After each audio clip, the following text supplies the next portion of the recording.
Dear students, welcome to the classes of our A Academy. We are studying admission of a partner and the concept is revaluation of assets and reassessment of liabilities.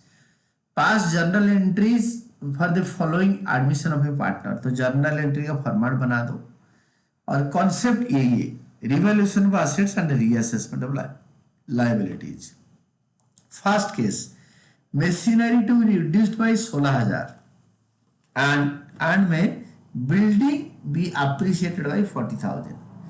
तो decrease in machinery is an expenditure या loss. तो revaluation account debited to machinery account 16,000. ये part 1 है. Narration लिख देंगे being decrease in the value of machinery transport to revaluation account. Then इसका second half है and building appreciated by 40%. इसका reverse entry होगा building account debited to revaluation account being increase in the value of building credited to revaluation account. क्योंकि अगर asset decrease हो गया तो credit कर देंगे, एसेट बढ़ गया तो डेबिट कर देंगे, वैल्यू बढ़ गया तो. Alternatively revaluation debit and credit में आएगा. Second, a provision be created for doubtful debts at the rate of 5% on debtors amounting to 80,000. 80,000 debtor है, 5% प्रोविजन क्रिएट किया जाएगा. तो again revaluation account debited to debtors, क्योंकि डेटर 80,000 का 5% घट गया या डिक्रीज इन एसेट आपके क्रेडिट होगा या इंक्रीज इन लायबिलिटी प्रोविजन बढ़ गया to provision for doubtful dates.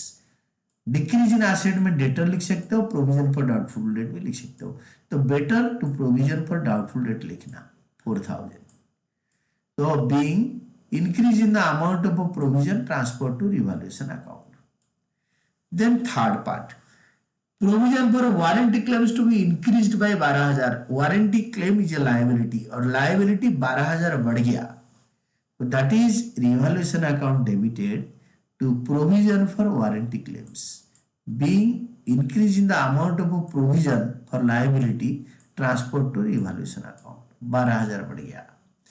Then fourth, furniture book value 50 to be reduced by 40%. by 40% मतलब 50,000 का 40% 20,000 है तो 20,000 रिड्यूस हो गया. जितना रिड्यूस हो गया उतना रिवैल्यूएशन को डेबिट होगा. Revaluation account debited to furniture account मतलब 40% डिक्रीज हो गया being decrease in the value of furniture transfer to revaluation account. Then third last furniture book value 50,000 is to be reduced to 40%. 50,000 का furniture 40% reduce हो गया तो 20,000 बन जाएगा तो रिडक्शन हो गया 30,000. तो revaluation account debited to furniture account 50,000 का 60%, क्योंकि 50,000 सपोज इतना है 50,000 ये रिड्यूस्ड टू 40% यानी 60% रिडक्शन हो गया तो 30,000 being decrease in the value of furniture transfer to revaluation account. ये सारे अलग अलग एंट्री है.